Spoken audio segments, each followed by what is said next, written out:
Hello, friends. Welcome to you all in Zenith Educational Academy.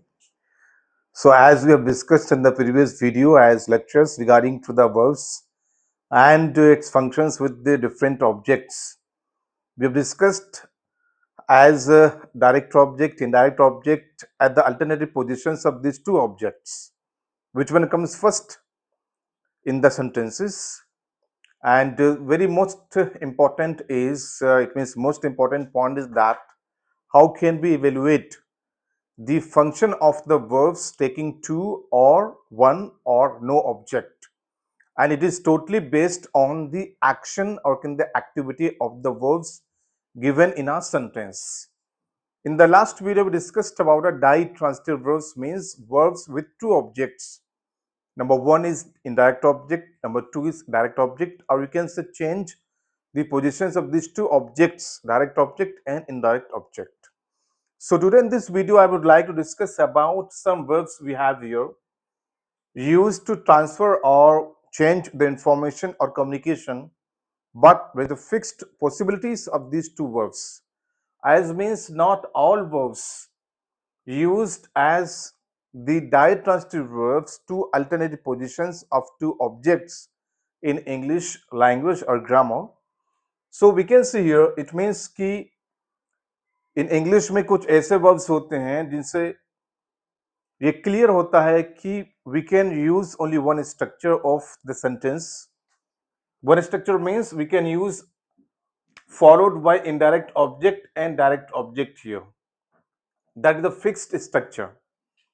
So it means सबसे पहले क्या है कि not all verbs, कह रहा है कि इंग्लिश में not all verbs, कि सारे verbs ऐसे नहीं है they can use the two objects in terms of the indirect and direct object, और फिर उनकी पोजिशंस को चेंज कर दिया जाए.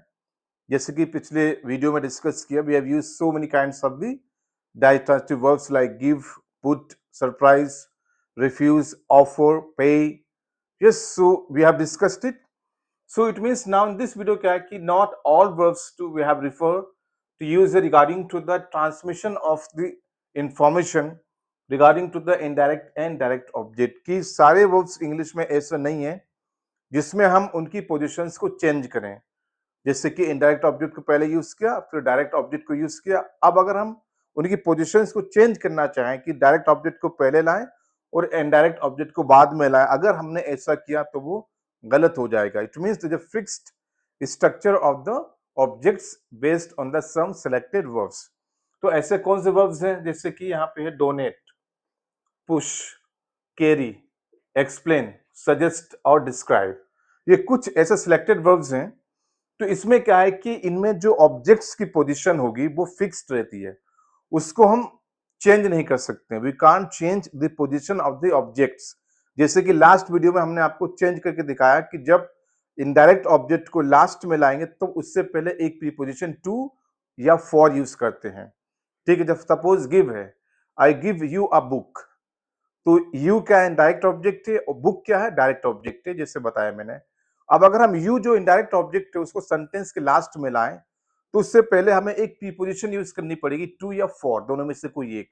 तो हम कह सकते हैं I give a book to you, I give a book for you.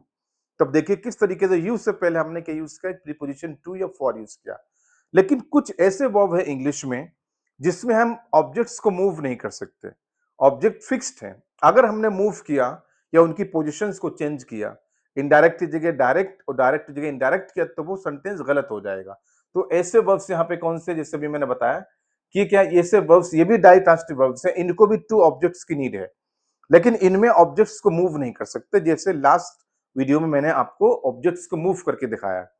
तो जैसे सेंटेंस यहाँ पे, they donated money to the museum.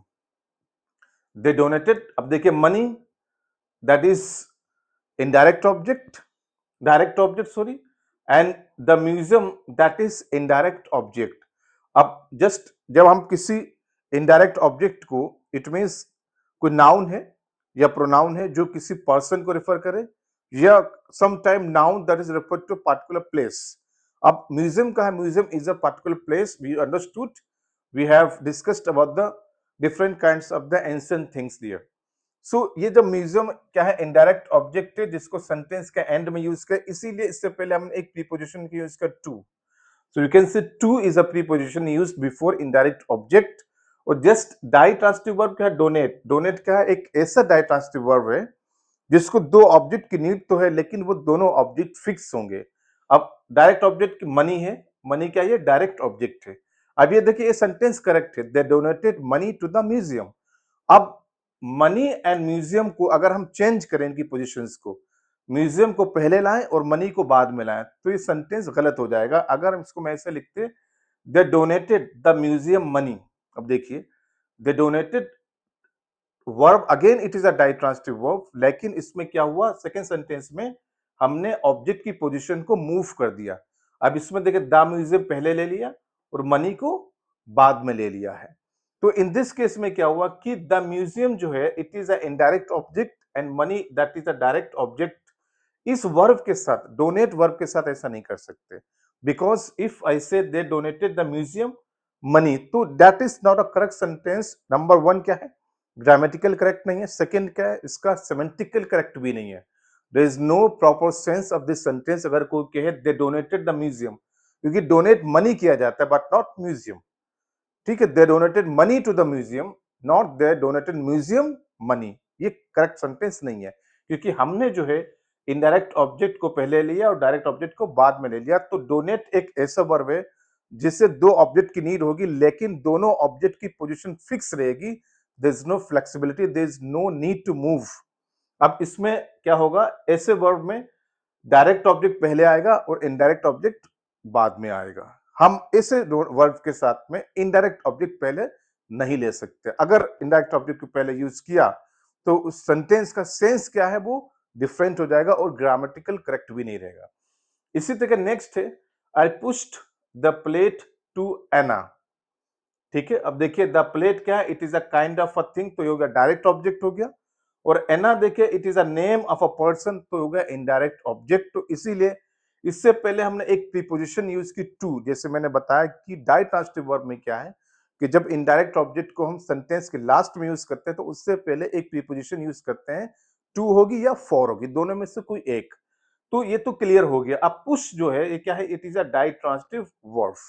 अब अगेन अगर हम फिर द प्लेट और टू एना को अल्टरनेट करें, इट मींस इनको रिप्लेस करें, इनकी पोजीशंस को चेंज करें.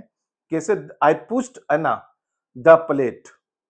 अब देखिए अब इसमें सेंटेंस में हमने एना को पहले ले लिया, दैट इज इनडायरेक्ट ऑब्जेक्ट, और द प्लेट को लास्ट में ले लिया, that is a direct object. तो इन दिस कंडीशन क्या हो जाएगा कि जो सेकंड सेंटेंस है I pushed Anna the plate, तो ये इनकरेक्ट हो जाएगा. It is not correct sentence, क्योंकि पुश जो है एक ऐसा वर्ब है, इसमें क्या है कि जो ऑब्जेक्ट्स की पोजीशन फिक्स रहेगी, हम उनकी पोजीशंस को चेंज नहीं कर सकते. अगर चेंज किया तो सेंटेंस गलत हो जाएगा. तो व्हाट हैपेंस, एक डोनेट पुश ऐसे वर्ब्स है कि इसमें क्या है, पहले हम यूज करेंगे डायरेक्ट ऑब्जेक्ट, उसके बाद आएगा इनडायरेक्ट ऑब्जेक्ट. तो सेकंड सेंटेंस जो यहाँ पे है, I pushed Anna the plate, it is incorrect sentence. इसी तरह नेक्स्ट सेंटेंस क्या है, he carried the baby to the doctor. देखिए द बेबी, ठीक है, it is a direct object and the doctor क्या है, इट इज इनडायरेक्ट ऑब्जेक्ट. ठीक है, दोनों एनिमेट थिंग्स हैं. ओके, दोनों एनिमेट हैं. तो कैरीड क्या है, it is a ditransitive verb जिसको दो ऑब्जेक्ट की नीड है. लेकिन जो दोनों ऑब्जेक्ट होंगे, एक इनडायरेक्ट ऑब्जेक्ट होगा, एक डायरेक्ट ऑब्जेक्ट होगा, उनकी पोजीशन फिक्स होगी, उनको हम मूव नहीं कर सकते. We can not alternate, we can not change.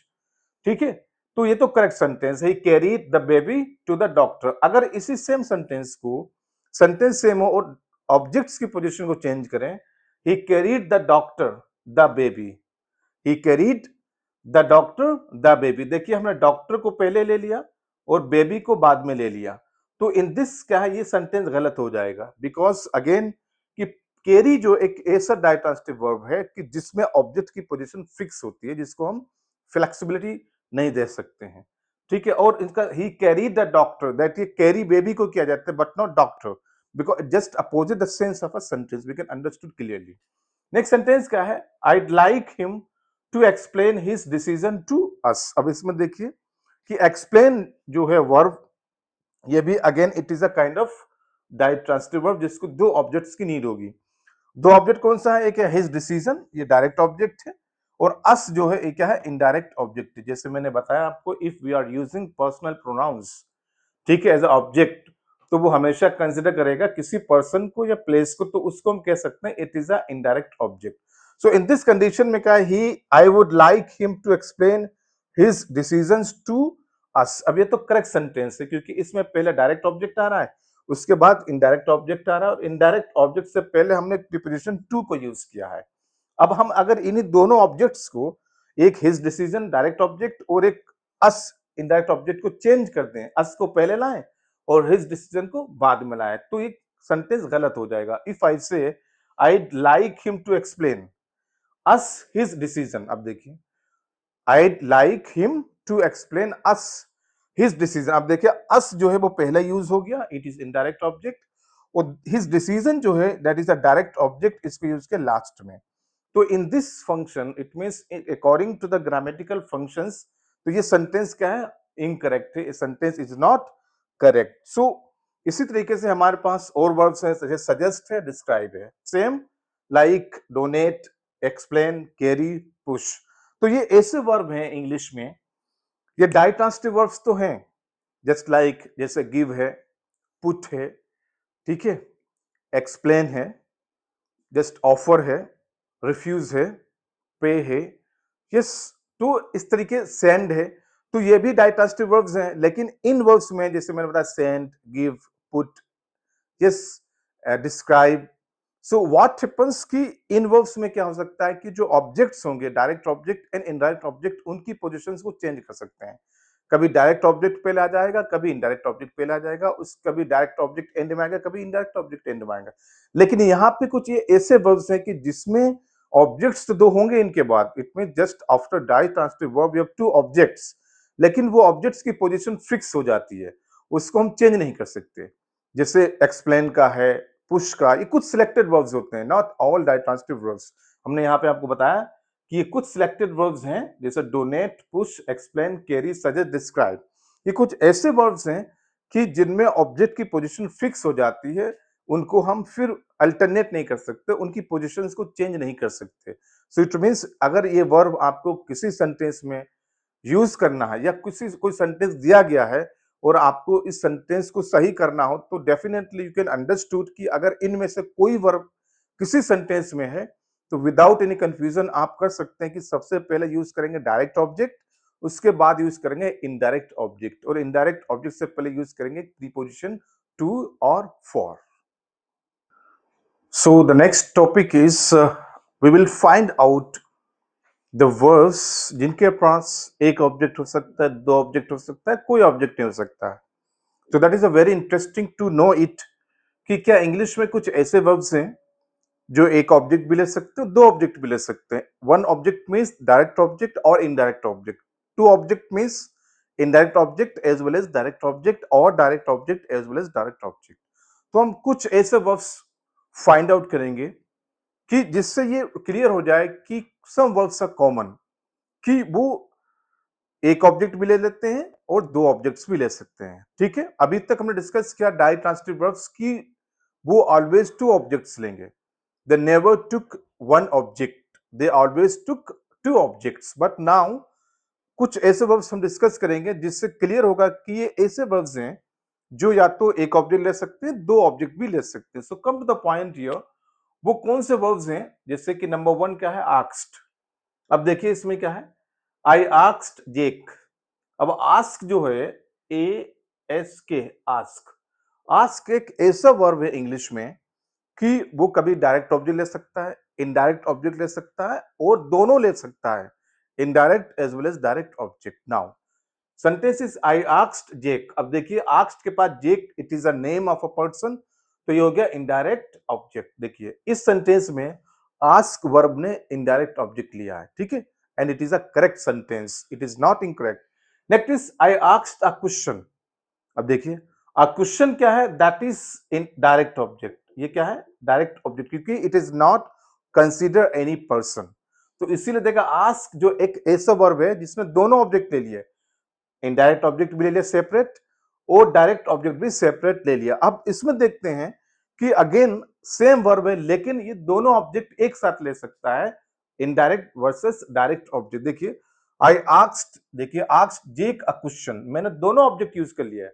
I asked Jake a question. अब देखिए जेक क्या है, इनडायरेक्ट ऑब्जेक्ट है, अ क्वेश्चन क्या है, डायरेक्ट ऑब्जेक्ट है, दोनों एक साथ ले लिया गया, ठीक है। या जब हम इसकी पोजीशंस को चेंज कर दें, I asked a question to Jake, देखिए अ क्वेश्चन क्या है, डायरेक्ट ऑब्जेक्ट है, जेक इज इनडायरेक्ट ऑब्जेक्ट जिसको हमने एंड में यूज किया, इसलिए हमने इससे पहले एक प्रीपोजिशन टू को यूज किया है। तो आस्क एक ऐसा वर्ब है वो सेपरेटली डायरेक्ट ऑब्जेक्ट ले सकता है, इनडायरेक्ट ऑब्जेक्ट ले सकता है, या एक ही सेंटेंस में दोनों ऑब्जेक्ट्स को ले सकता है। इसी तरीके से नेक्स्ट वर्ब्स हमारे पास हैं जस्ट लाइक आस्क। आस्क की तरह हमारे पास और भी इंग्लिश में वर्ब्स हैं जो इसी तरीके से फंक्शन कर सकते हैं। Sometime use direct object, sometime indirect object, sometime use both objects. तो देखिए कौन से वर्ब हैं वो, टीच, टेल, पे, शो, सिंग, प्ले, राइट। तो ये कुछ सिलेक्टेड वर्ब्स हैं, जैसे कि अगर जैसे राइट जो यूज करते हैं हम in terms of the ditransitive verbs, okay. So write is a kind of verb जो दोनों का रोल प्ले करता है, ट्रांसिटिव वर्ब का भी एंड डाइट्रांसिटिव वर्ब का भी, लेकिन इन ट्रांसिटिव वर्ब का कभी रोल प्ले नहीं कर सकता। ट्रांसिटिव मीन्स कि वो एक ऑब्जेक्ट ले सकता है, डाइट्रांसिटिव मीन्स कि वो दोनों ऑब्जेक्ट ले सकता है, इनडायरेक्ट वर्सेस डायरेक्ट ऑब्जेक्ट। इसी तरीके से टीच को मैंने यूज किया है, आई टीच यू। अब देखिए टीच क्या है, दैट इज अ वर्ब, और यू क्या है, दैट इज अ प्रोनाउन जो किसी पर्सन को रेफर कर रहा है, इसलिए ये हो गया इनडायरेक्ट ऑब्जेक्ट। तो इसका मतलब होगा टीच एक ऐसा वर्ब है कि वो इनडायरेक्ट ऑब्जेक्ट को सेपरेट ले सकता है। नेक्स्ट है आई टीच इंग्लिश ग्रामर। देखिए अब देखिए इंग्लिश ग्रामर क्या है, it is a direct object, ठीक है, it is a direct object. अब टीच एक ऐसा वर्ब है जो डायरेक्ट ऑब्जेक्ट को सेपरेट ले रहा है। अब हम देखेंगे क्या टीच दोनों ऑब्जेक्ट को एक साथ ले सकता है। Suppose I teach you English grammar, अब definitely it is a correct sentence. अब यू क्या है, देखिए इनडायरेक्ट ऑब्जेक्ट है, और इंग्लिश ग्रामर क्या है, that is a direct object. अब इस सेंटेंस में देख सकते हैं कि टीच ने जो वर्ब है उसने दोनों ऑब्जेक्ट्स को एक साथ भी ले लिया है, एक तो उसने सेपरेट लिया और एक में दोनों ऑब्जेक्ट्स को यूज कर लिया है। अब इसमें हम दोनों ऑब्जेक्ट्स की पोजीशन को चेंज कर सकते हैं।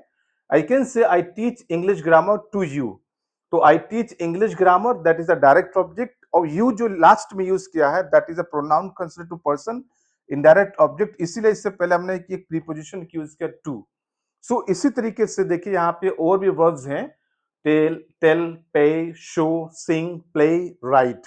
सो ये आपको याद रखना है कि ऐसा नहीं है कि इंग्लिश में सारे वर्ब्स ट्रांसिटिव वर्ब्स हैं, सारे वर्ब्स डाइट्रांसिटिव वर्ब्स हैं और सारे वर्ब्स इंट्रांसिटिव वर्ब्स हैं। No, in English, we have different kinds of verbs. Sometimes intransitive verbs, sometimes transitive verbs, sometimes ditransitive verbs.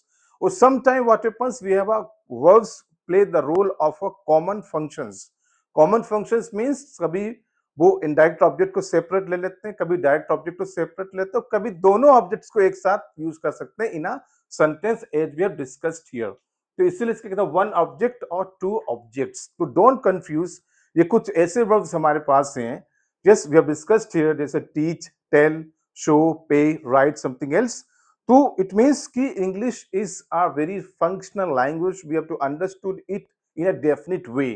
हमें समझने की जरूरत है कि इंग्लिश में वर्ब्स क्या क्या फंक्शन कर सकते हैं। अभी तक हमने पढ़ा था वर्ब मीन्स एक्शन और function, but what kind of action, what kind of functions we have discussed here. मैंने ट्रांसिटिव वर्ब्स का डिस्कशन किया, इंट्रांसिटिव वर्ब्स का डिस्कशन किया और डाइट्रांसिटिव का भी डिस्कशन किया। आज इस वीडियो में यह भी मैंने आपको बता दिया कि some words we have in English grammar just we can use in a sentence जो फिक्स पोजीशंस लाते हैं दोनों ऑब्जेक्ट्स की। It means we can not move objects to the positions of each other. इसका मतलब होगा कि कुछ इंग्लिश में ऐसे डाइट्रांसिटिव वर्ब्स हैं, जैसे अभी डिस्कस किया मैंने आपके साथ में, कि उनकी ऑब्जेक्ट्स की पोजीशन फिक्स हो जाती है, अब वो मूव नहीं कर सकते। जैसे आप उनको मूव करेंगे, जैसे डोनेट का एग्जांपल दिया, तो अगर जैसे आप उनके डायरेक्ट को इनडायरेक्ट जगह लाएंगे या इनडायरेक्ट को डायरेक्ट जगह लाएंगे तो वो सेंटेंस गलत हो जाएगा, because of the semantic function, sense फिर गलत हो जाएगा। उसी तरीके से मैंने आज आपको बताया कि इंग्लिश में कुछ ऐसे वर्ब्स भी हैं, ठीक है, जो तीन फंक्शन कर सकते हैं। नंबर वन ट्रांसिटिविटी का, कि एक ऑब्जेक्ट उनको नीड होती है, sentence is complete, there is no question, there is no problem, there is no issue. दूसरे सेंटेंस में वो डायरेक्ट ऑब्जेक्ट ले सकते हैं सेपरेटली, तीसरे सेंटेंस में क्या है कि वो दोनों ऑब्जेक्ट को एक साथ ले सकते हैं। तो that is a very important here to understand कि इंग्लिश में सिर्फ ट्रांजिटिव इंट्रांजिटिव वर्ब्स नहीं है, they are also ditransitive verbs, they are also some kinds of common verbs we have. So I hope you understood very well about the functions and actions of the verbs. I stop here. If you have any question, any query, please ask me in the comment box. Like video, and share means अपने दोस्तों को ज्यादा share करिए, क्योंकि ये बहुत ही important topic है कि वर्ब एक ऐसा पार्ट ऑफ स्पीच है इंग्लिश ग्रामर में जो वाइड स्कोप है इसका, और बहुत सारे क्वेश्चंस वर्ब के रिगार्डिंग ही आते हैं, क्योंकि verb is not a one kind of here, we have discuss different kinds of verbs here.